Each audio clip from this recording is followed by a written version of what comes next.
Alors, BOA Côte d'Ivoire. Donc, au niveau de l'environnement, ce qu'on constate ici, c'est que la croissance du pays a été moins touchée, par exemple, que le Burkina, mais donc à 2% cette année contre quand même des croissances aux alentours de 6-7% les années précédentes. Toutefois, il faut relativiser ce niveau de croissance parce que la Côte d'Ivoire a rebasé son taux de PIB donc en 2020 de 38% environ pour tenir compte du secteur informel. Donc on peut penser que sans ce rebasage du PIB, la croissance aurait été moindre. Donc à l'instar des autres pays, le déficit budgétaire s'est creusé et représente presque 6% du PIB. Même si on note une amélioration prévue en 2021, mais on reste à des niveaux très élevés par rapport à ce que le pays présentait les années précédentes, et un niveau d'endettement assez important à 46% quasiment du PIB. Donc, au niveau des faiblesses de la Côte d'Ivoire, on pourrait relever une forte exposition à la culture du cacao et de l'anarcade, et donc ce qui entraîne une vulnérabilité face aux fluctuations des cours, comme ça a été le cas l'année dernière, je pense, et du niveau de la demande, comme c'est le cas cette année. Donc au niveau des atouts, donc ce pays qui est moteur dans la zone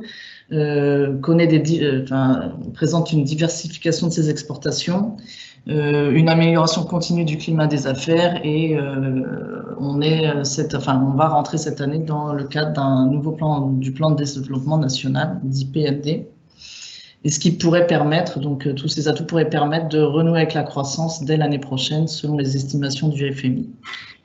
Donc, au niveau des faits marquants de l'année, donc il y a eu des élections présidentielles en fin d'année, donc qui sont déroulées sur octobre-novembre, qui se sont assez bien déroulées, donc il n'y a pas eu de fort impact économique à déplorer, négatif. Au niveau du secteur bancaire, il y a eu l'arrivée de 2 nouvelles banques, donc 2 concurrents pour BOA Côte d'Ivoire, qui sont Orange Bank et Mansa Bank, donc qui est une banque détenue par des actionnaires privés, locaux. Et donc, BOA Côte d'Ivoire, cette année, a lancé donc en mars un nouveau produit qui est le Crédit Bail. Alors, l'actionnariat est stable également pour BOA Côte d'Ivoire, avec un niveau de participation du groupe BOA à 69%. La banque présente un niveau de croissance de son bilan de 9% par an depuis 2018 pour atteindre 686 milliards cette année, et des fonds propres qui augmentent fortement, donc à raison de 15% par an depuis 2018. De même, donc ça c'est une croissance organique, donc sans augmentation de capital ni apport de dette subordonnée. Au niveau du PNB, donc ce que vous voyez, c'est pareil, une croissance soutenue, avec et assez forte cette année, donc de 11% par an en 3 ans. Et un résultat net malgré un résultat stable cette année, mais qui croît quand même de 10% par an en moyenne depuis 2018. Donc cette année, la banque a cru de 18% ses encours de dépôt, donc dans un secteur, lui, qui a augmenté de 21%. Donc c'est une forte croissance en ligne avec le secteur, dans un contexte d'élection où on voit souvent une augmentation des dépôts dans les pays dans lesquels se déroulent des élections. Et ce qu'on doit souligner, c'est que cette augmentation des dépôts s'est faite en améliorant le mix en faveur des dépôts non rémunérés, donc qui représentent dorénavant 63% du total des dépôts, et contre 59% en 2019. Donc on va le voir, ça a amélioré le coût des ressources de manière assez significative. Alors au niveau des crédits, la banque a accusé un recul de 6% de ses encours cette année, donc suite à un non-renouvellement de plusieurs crédits qui sont arrivés à échéance dans un contexte de prudence, donc lié à la crise et aussi dans le contexte d'élection. Alors, il faut noter que malgré ce recul, il y a une croissance des crédits aux particuliers de 14%. Donc, les particuliers maintenant représentent 12% du portefeuille de BOA Côte d'Ivoire, et les corporates représentent, quant à eux, 83%. Les encours de titres de placement ont cru de 5%, et représente aujourd'hui 31% du total bilan des banques. De la banque, pardon. Alors, du fait de ce ralentissement des crédits cette année, donc les encours moyens de crédit sont restés à un niveau stable en 2020, alors que la marge bancaire, elle, a fortement augmenté de 24% et elle a été tirée à la fois par la marge d'intérêt et les revenus sur titre de placement.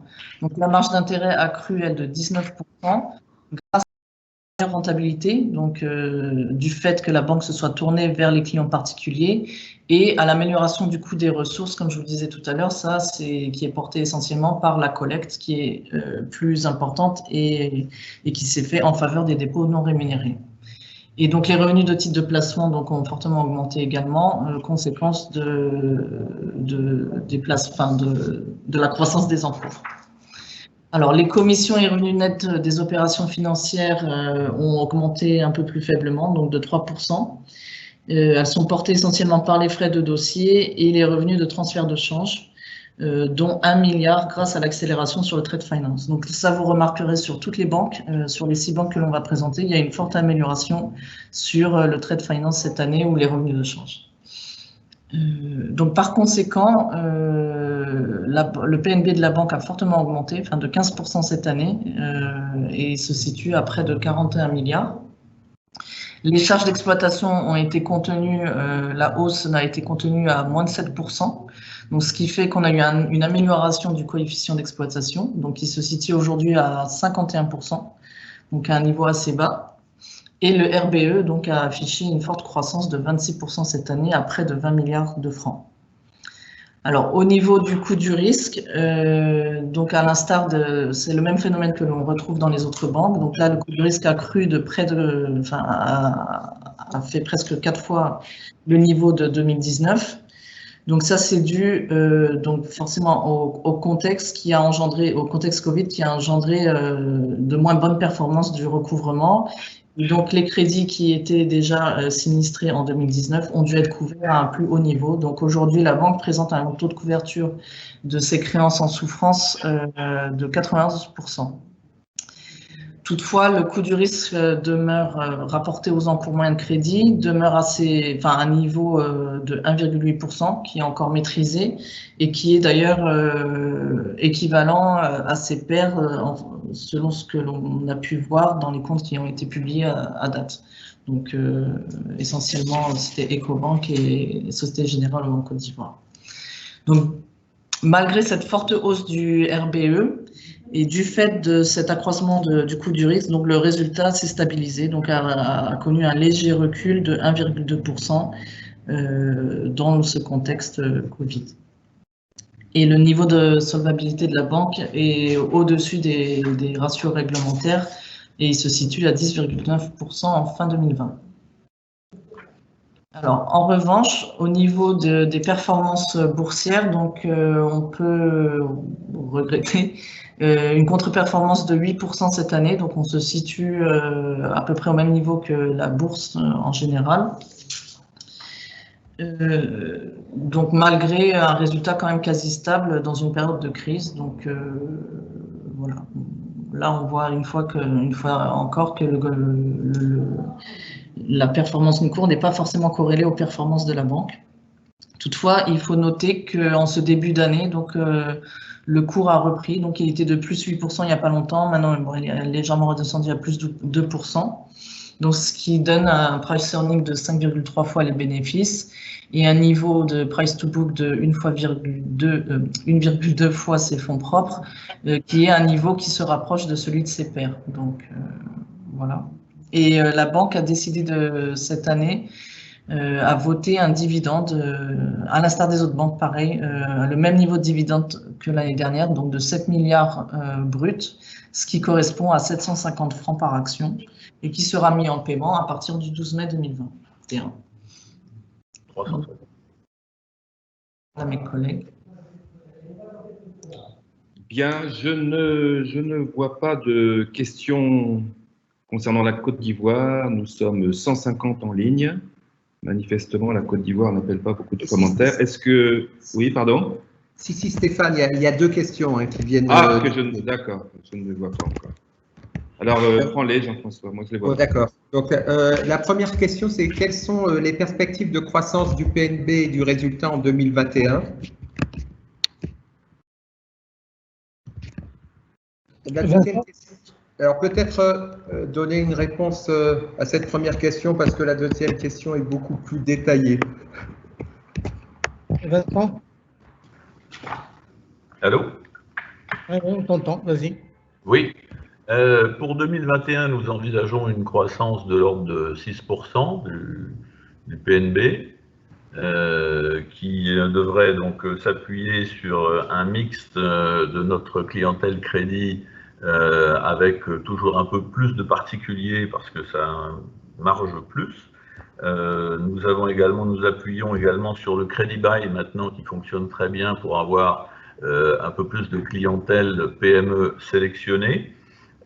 Et on essaye de se battre sur la clientèle grande entreprise, mais plus sur l'aspect trade, comme on l'avait déjà indiqué précédemment, où nous avons en tout cas un savoir-faire qui est reconnu, puisque nous sommes au double de la part de marché, de notre part de marché banque, sur ce domaine spécifique. Voilà. Et nous espérons également que les mesures qui ont été prises par la Banque centrale pour atténuer l'effet Covid puissent là aussi se poursuivre un certain temps pour que, je dirais, on puisse bénéficier de refinancement plus facile, comme c'était le cas en 2020. Alors, ensuite, une question sur les secteurs de financement. Donc, avec le PND de la Côte d'Ivoire qui est basé sur la transformation industrielle, quelle sera la politique de crédit pour les secteurs agro-industrie, chimie, matériaux de construction, industrie pharmaceutique, textile, fabrication de pièces détachées? Voilà. Là, dans le secteur industriel, on a, je dirais, une grosse boîte dans laquelle il y a beaucoup de compartiments.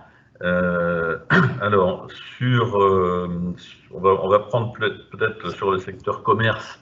Le commerce est un secteur, là aussi, un peu diversifié, mais nous sommes très présents sur ce secteur-là.